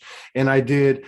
And so the response from her was, because I didn't say anything. I just said, you know, are you okay? You know, we're just checking on you. And everything she said, she even said December 28th. She goes, since December 28th, this is where I've been at. And it was a myriad of things. It wasn't just the blah or the zombie thing. It was about intuition. It was about, she said something like, I noticed too that when I playfully ask for something, it's coming right away. Now, this is a person who was saying, I'm not in my body, you know, I'm not perfect, but I'm not bad. I'm like in this crazy multidimensional space. And here's the different symptoms of what's occurring. And so, hang on, I'm out. And so anyway, I forgot what I was talking about that, but, I know what it was. So she's involved in this, in our process for scheduling and promoting. So first of all, during this period, I canceled 4 or 5 shows in 1 week, which I've never done that many. Okay. I might've canceled 2 or a day, or maybe even a day and a half or 2 days, but I could not get on. Right. At the same time, the whole thing just kind of came to a stop, not in a bad way, but no more schedule, no more promotion. It was just kind of everything stopped. And then it started coming in like even today, or was it today or yesterday? Like the last 2 or 3 shows, I haven't put up anything. It just turn it on. I don't worry about, I need to put a promotion up. I just turned it on. So there's something going on that's affecting, that's what I feel, that's affecting even that. Because again, if death is nothing's more 3D than death and it goes, then what about all the other stuff? Like, what about time? And what about a schedule? Like Ty came in last night. I had no idea what was, I just thought 2 friends were going to drop by. And then all of a sudden he sets up this whole studio and he says to me, I figured out what you're trying to do and I want to show you. And I just like start crying, right? I'm like, oh my God, what is going on? It was like a dimensional experience, but it wasn't planned. Nothing was planned other than he left and said, can you send me your address? And I'll be there in 2 hours or something. And I went out to the store, went out to Walmart, came back, and literally 2 hours from the time he said it, as I pulled in my driveway, he pulled in behind me. That's all. Right. So I don't know. There's something about Ask Morgan the last 20 times she tried to schedule me for a show. What happened? yeah. Exactly what was meant to just. I said, I can't make plans, man. I just can't make plans anymore. I mean, I can make like plans in a day, but it's very hard for me to make a plan a few days before. But for some reason, when you asked me and Eric to come on, I just asked Eric, I turned around, I go, they want us to come on together. And he was like an absolute no 2 years ago. Like, hell no, we're not doing that. And blah, blah. He goes, okay, fine. And That's I go, crazy. okay, well, we'll make a date. So we did that one show, but it's very hard for me it's been that way for probably about 4 or 5 months, where making any type of plans is, even when Eric left, he usually tells me when he's going to come back. I go, come back whenever you feel like it. That's where I'm at right now. Like, if it's aligned, it's going to happen. Yeah. It's just going to happen. And there's no reason to force anything. I feel like it's, part of this death thing too is in the last week, so many of our shoulds just dropped away. Yeah. Well, I should go and have a shower. I should eat, or I should do something, or, there was so much of that really dropped away, including like the food was tasteless. I couldn't find a single thing that I thought I might like. I put it in my mouth, it tasted like nothing. And that wasn't sickness associated. That was just like, there was nothing, no distractions at all, except for Gelden. Except for what? In the Witcher. The man in The Witcher. I can't think of his name. Garrett. The Witcher. Yeah. What is it? Garrett. No, Garrett. No, not Garrett. I know what you're talking about. Who you're talking about? Gelden. Gilden? So that's why you turned down my advances. Yeah. Oh God, for Christ's sake. Have you seen this? I was busy. She's different. God, you have nothing to worry about, Jesus. I know, I'm kidding. We weren't aligned. Those sorts of things happen naturally and organically when you're aligned. We weren't aligned. I was going through what I needed to go through. Well, I obviously was doing okay. Yeah, no, but that Do you know how So was she. She was doing okay. Well, I know. Well, I know. Like, no, I'm making a joke. I had a great joke, and I was gonna just say, do you realize what kind of alignment it takes to have a I better stop. But no, she's right, because she told me a long time ago, it's so funny how everything takes on a greater meaning as time goes on. Right. Mhm. And I remember early on, because like there's even things that she'll say to me, and I know even for her, they take on expanded meaning as time goes on. Right. So like, remember early on, she'd say to me, I'm talking like 20, probably even a bit before the first time she came over. So we're talking like 6 years ago. And she'd go, we're not in alignment.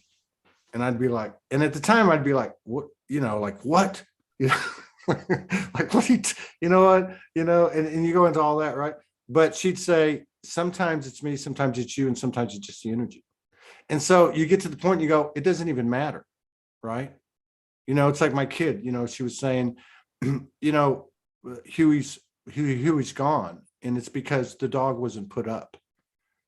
Yet there was no physical evidence that anything happened. Anyone that knows that they've had, anyone that knows anything about rabbits domestically, they don't have long lifespans, and they have a propensity for seizures, which is, so I just said to her, well, at this point, it doesn't matter how it happened, right? Like, leave that away, just leave that alone. So that, to me, it's the same type of thing. Sometimes it's you, sometimes it's me, and sometimes it's the energy. It doesn't matter. The only thing that matters is what it is right now, and not what got us here, right? So respect it. That's all. It's so how do you say it? It's not benign because there's still human parts that feel, but it's Sure. not like it's by the choice that you have, the level of pain that persists or that carries forth or whatever, distortion or whatever you want to call it. So yeah, you're right, Jin. The isness. The isness, the white wolf. I think That was there's a just big word that some came of to these me. things you have to do alone. You just have to do alone. Yeah. How does that work in a family environment, huh? Well, do you have your chances or opportunities for alone periods? Vodka. No, that doesn't align you. That's just fun. Yeah. Well, I think at my stage, I think, I had a lot of alone time before the family came. I think there's a natural cycle in this dimension, right? Of what alone time looks like and then what together time is. And each cycle presents its own growth. I think you just need to kind of honor that. So at this part of my life, it's very full, right? And then I'll get to the part where the kids move on, they have their own lives, and then my life will be very quiet. And then I'm like haunted by my own thoughts, which is terrifying. So it's just one of those things where I would say there's a natural rhythm in this. It's just like seasons, right? When you two are not in alignment, from my perspective, I'm saying you guys are in fall and winter season where you just are hibernating in your own self. And that's okay. There's a natural rhythm to this dimension where you just basically focus your own energy on yourself.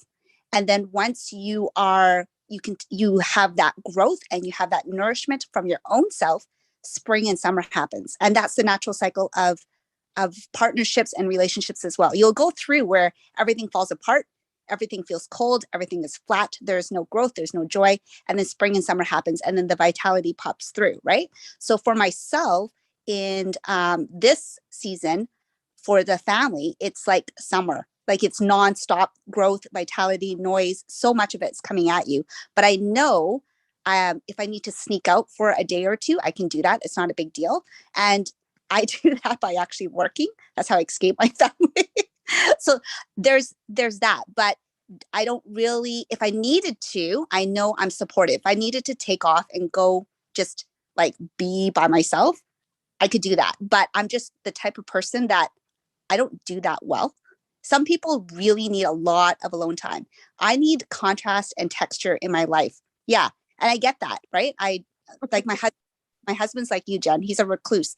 So he loves alone time. I can only handle bits of alone time before it becomes like dysfunctional for me. Because I need, and it's depends on your energy system. I'm the type of person that produces too much energy. So I need somebody beside me to take that excess energy away for me to be in optimal health.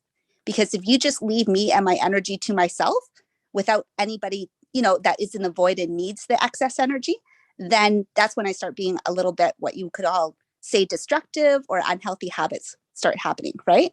But then there are people like my husband who can't produce his own energy. So he needs to and this is in the spiritual community, siphoning sounds really terrible, but it's not in that aspect.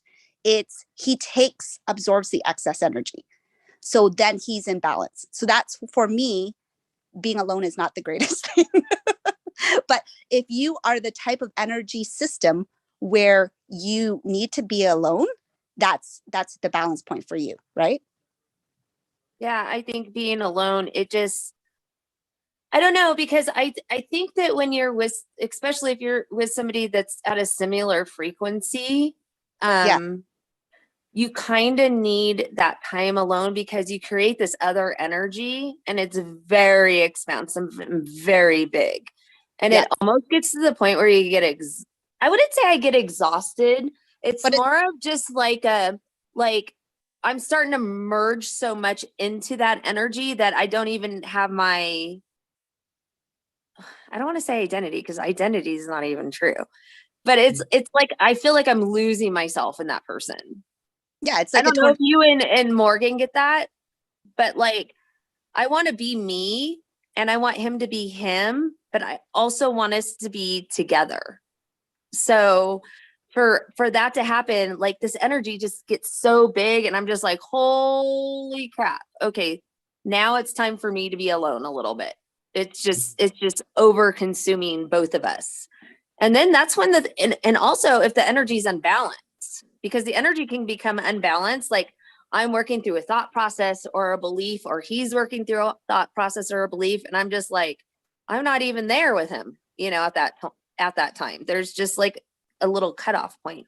I don't know if that makes sense, but it's hard to explain energy in words, but it's just like he's not in the same frequency as me. And then it just becomes like, just go do your thing, have fun. I'll do my thing and have fun, and we'll come back together. Yeah. No. Yeah, you guys are both excess energy. So what happens is when you both have excess energies as partners, it can be, like you said, you create a force field that becomes really overwhelming, and it's hard to see which one's yours and which one's his, right? Mm-hmm. At times it can be that way. Yeah. And other times I just look at him like I want to smack him. Yeah. That never happens with Morgan. Oh, Yeah. really? No, she never. I don't believe that's true. We're all human. We're all still human. Absolutely. Yeah. I feel like Todd's got like a massive energy. Yeah. Like it's a lot. And sometimes, I can get too big, and I need a break from that. Almost to, well, I don't even know if that's true. I think that's really just a story, everything that we've just said. I think the truth is there are absolutely times where you need to be in your own energetic environment for whatever you're going to do. There's no, we didn't talk. There was absolutely nothing wrong at all. It was just I needed absolute quiet. It wasn't just him I couldn't speak to anyone. I had nothing to say. I had no thoughts. I couldn't be bothered speaking to anyone. In fact, the few times we got on, I just had, like he said, a really dumb look on my face. And he worked out that, he might get 3 or 4 sentences in and I've already lost interest and it's time to go. Mm-hmm. Yeah. And what you're saying, Morgan, is very relevant because when I do separate from Eric, I'm probably 90% the time alone. Just like alone by myself. And I think it's a very expansive time for me. It's not that, when me and Eric, we're not together, we're not expansive, but when you're in your own energy field, you can bring in your higher self and have these I get more downloads. We get downloads together and I get a lot of downloads when I'm away from him too. Like they're ones that are more specific for me and my expansion and growth. And then when we come back together, he's had probably the same experience because we come back together and we're like, this is what happened. This is what happened. And it's like almost like explosive, like when we come back together, because we've had that time apart and we've come back to ourselves. Because before I met him, I spent a lot of time alone. I lived out in the middle of the desert for, I would say 5 years by myself. And then I had a roommate for 2 years. So, and I wasn't in a relationship. I took just that whole time to just like do what I needed to do. And then, that time alone is just freaking awesome. I love it. I love being alone. I love being together. I love being with other people. It's just when I know I need to be alone, it's like, it's sacred to me to have my own space. I don't know if you guys can relate. I think you have to be. Right. Yeah. I mean, but I think that's the way, I don't know about y'all, but that's the way I've been my whole life. Like you always have those moments in the day as a kid, as a teenager, you know what I mean? Like you always have those moments where you kind of like got to check in with yourself. I did school all the time. You did school all the time. Yeah. But you know what I mean? Like, yeah, exactly. Like even when I was like in my late teens and working and partying and, you have that, unrestricted lifestyle, and I remember distinctly always having moments to myself, like on Sunday mornings or Sunday nights, or there was always checking in with myself and what's going on, what are you doing? And I think if anything, especially like in 2021, or even like in these recent days or weeks, there's been more and more of that, because everywhere I turn, like I was talking to our friends today through Messenger, Anita and Allison and Delia, and you were at Soulogy Fest, and they were like, that's when they came out, right? Remember, they were walking around, everyone's calling them the triplets. They got the same eyes. They were like a download. And since Soulogy Fest, they've pretty much been inseparable. Like they're in constant contact, and I'll touch base with You brought them. them there. They got lost. Yeah. Me and Eric brought them to there because they couldn't find the way to get there. They were awesome. Their energy was very Right. It's like off. Ooh. But they were telling me today, because I just sent them a note, just intuitively. I just like, hey, so what's going on? Like, just to get some feedback. Same thing. They're like, we haven't even talked to each other. Like they're all going through they're all in that universal isolation. And there's a shitload of that going on right now. Yeah. Like everywhere I turn, that's all I see. How beautiful is that, though? That people are standing in their power and saying, you know what, I need my time to myself at this time. And a lot of people can't do that. A lot of people are very people pleasing. And if people can really just know when they need that time for themselves and they can recharge themselves, their cup will runneth over when they're around people, and they're not like overextending their energy supply to people. I think it's so important to just like let your cup runneth over with yourself. And then when you go to another person, it's not like you're exerting yourself or trying to, I don't know how to explain it, but it feels like after I do that, I don't feel like it, like what you said earlier, Hunk. You said somebody's siphoning energy out of you. You don't get that when you let your cup runneth over and you take that time for yourself. No, what I was saying is I have a lot of that all the time. Oh, You're welcome to take whatever you want, because there's like she's like, I got it. My cup runs over all the time. Yeah, always excess. You're just an energy bomb. That's why my husband and I, like, we're exact opposites. Like my husband and I are exact opposite. He has his gas tank's really big, but it's never full. And my gas tank is really tiny and always overflowing. But he also he's like, stamina and endurance. So he has the endurance to go long. I don't want to say long and hard, because Todd's going to start talking about humping pillows again. But he has the endurance to go long and hard. And I'm a sprinter. Like, I'll be like 100-meter dash, and I'll be the first one off the line, full blast all the way. And then I'm be the first one and be like, okay, I'm going to bed. Like if there's a party, it doesn't matter if I'm hosting, my friends are over, 10 o'clock. I'm like, get the hell out of my bed. I don't care. But then Chris will be like, I'm ready. I can go until 6 a.m. Like, I don't care. No. But I'm like the first. Funny. But so it's just because my tank is small, but I have excess. My husband's, it never gets full, right? So he can take whatever, people can take whatever excess, that's fine.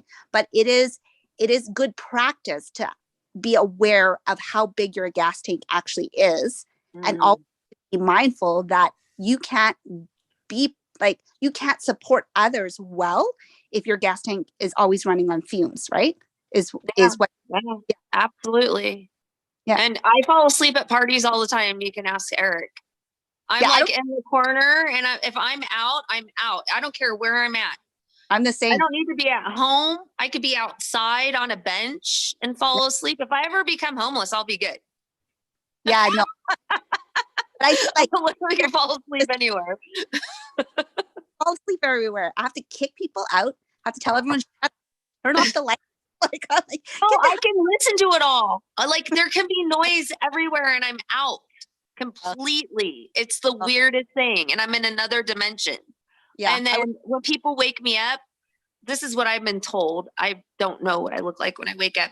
Eric says when I wake up, it looks like my eyes are like this big, and I'm like in shock that I've been pulled out of some portal or something when he wakes me up. And he says I say things in different languages that he doesn't understand, or weird sayings, and I don't know. That's Morgan. That's how Morgan is. What'd you say? I'm just a freak. I don't Oh. know. Like I say, like even my brother said when I was little, there's oh my God, there's so many weird stories about me. When I was little, I went out into the like outside on the sidewalk and I raised my hands to this guy and asked like something to take me home. Like when I was like 4 years old. Like all kinds of weird experiences. And I slept, walked, talked in my sleep, my entire childhood. Eric says I talk in my sleep all the time and say the weirdest things. Whatever it is. I don't know because I don't remember. So here I am, the space monkey. This is a good to say. I'm going to go to bed now because I have a very early appointment. So Oh, I'm you're gonna- going to bed? Coming into Yeah. the same. It was nice. Thank you for sharing your experiences. I Good love night. your energy. She's super cool. Super cool. Dragon lady. Sleep well. Bye, home. Night. Hey, I have a question. Yeah. Has anybody seen people, like say in the last few months or weeks or whatever, that are successfully overgiving? Like in that old program of, you know what you're like you were just talking about, like, you know, overcompensating, overgiving, like, which is a program that so many of us had to come out of, right? Like, has anybody seen anybody doing that without having any repercussions from it? Like, you know what, smoothly doing that, right? Eric does it all the time. He still does it? But he does not feel any he doesn't like if I were to do the same thing, I would feel like I was exhausting myself. Losing energy, yeah. Yeah. He doesn't. He does it without losing energy. No. He enjoys it. Yeah. It's not like he's losing something or he doesn't expect anything But back. so he's not giving, he's not giving and depleting. He's giving No. without depleting. So that He just gives Right. and gives and gives. He will be there for anyone if they ask. I mean, he won't do anything like out of his integrity or anything like that. Yeah, But like, yeah. if anybody asks for help, he's there in 2 seconds. And Yeah. I say no a lot. Like, because if I Mm. don't feel like I can do it, I don't do it. It's not because I don't want to help a person. It's because I'm exhausted. But there are people that have that capability of constantly giving, and it's just because they're designed that way, I guess. I don't know, and I wasn't. I say no a lot. Yeah. And but as for somebody giving and feeling as if they're depleted, I don't have too many people in my life that do that. I just wondered because I haven't really seen it. No, You know, I haven't seen it. I just say no when I need I to just say wonder- no and say yes yeah. when I need to say yes. I just wonder if more people became conscious of it and started to, you know, bring it into balance, if it's something that's happening on a greater level, right? Like it's showing itself on a greater level. Are you asking the chat room? What? Are you asking the chat room? No. Oh, I don't know. Let me see. I was just Oh, shifting. look it up in chat room. I was shifting. No, I was no, I shifting haven't from seen that. Facebook to YouTube, just making sure, because we've had these trolls coming on with X-rated stuff and just making sure they're not on there. Just ignore them. Well, All they you want know, is attention. yeah, I mean, I just delete them. That's all. I just delete them. I don't know how they get in there.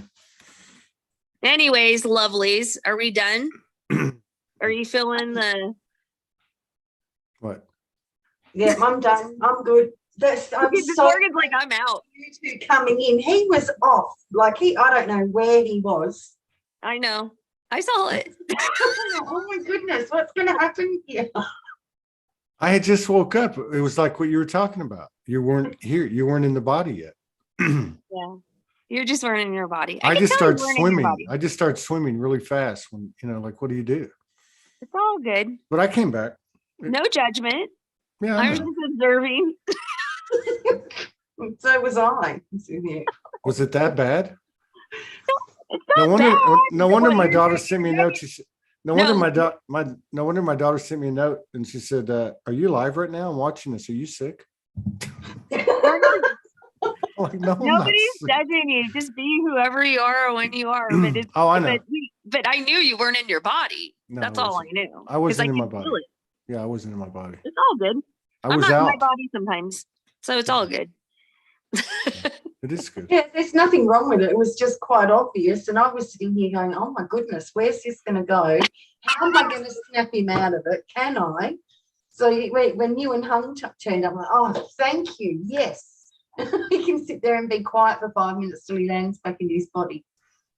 It's Yeah. good. Perfect. Aw. Thank you. You guys are such a beautiful blessing on this planet. I just want to just honor you and love you right now, because what you're doing for humanity, and I know you guys are very humble about what you do, but you're doing a lot. You're just letting people come on and be who they are, and you're non-judgmental and full of love and just allowing people to be. And that is the most beautiful thing you can do for humanity right now. And I really appreciate you. And I want you both to know that.